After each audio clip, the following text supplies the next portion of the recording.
നമസ്കാരം. പ്രേക്ഷകർക്കായൊരു ദുഃഖവാർത്തയുണ്ട്.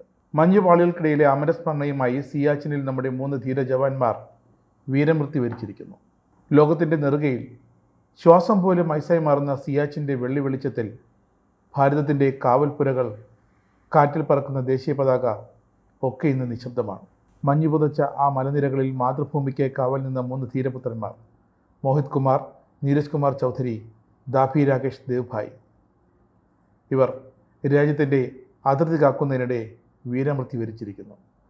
യുദ്ധക്കളത്തിലല്ലാതെ പ്രകൃതിയോട് പൊരുതി വീരമൃത്യു വരിച്ച ജവാന്മാരുടെ വിയോഗം രാജ്യത്തെ കണ്ണീരിലാഴ്ത്തിയിരിക്കുകയാണ്. സിയാച്ചിലിൻ്റെ മഞ്ഞ് കഠിനമാണ്, പക്ഷേ ഞങ്ങളുടെ ജവാന്മാരുടെ നിശ്ചയദാർഢ്യത്തെക്കാൾ കഠിനമല്ല അതൊന്നും.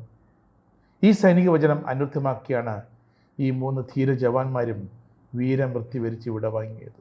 -°C താഴ്ന്ന കൊടും തണുപ്പും അപ്രതീക്ഷിതമായി എത്തിയ മഞ്ഞുവീഴ്ചയുമാണ് ദുരന്തത്തിന് കാരണമായത്.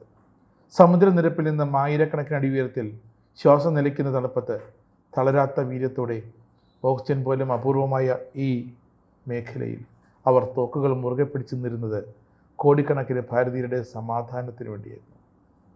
മഞ്ഞ് മലകൾക്കിടയിൽ ഇവർക്കിന്ന് നേരിടേണ്ടി വന്നത് പ്രകൃതിയുടെ ഏറ്റവും ക്രൂരമായ മുഖത്തെയായിരുന്നു. എങ്കിലും ആ തണുപ്പിന് അവരുടെ രാജ്യസ്നേഹത്തെ തണുപ്പിക്കാനായില്ല. ധീരർക്ക് പ്രണാമം.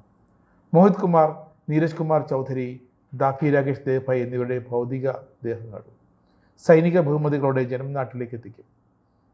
സിയാച്ചിൻ്റെ മഞ്ഞുതരികളിൽ പടർന്ന അവരുടെ ത്യാഗം വരും തലമുറകൾക്ക് വലിയൊരു പാഠമാണ്.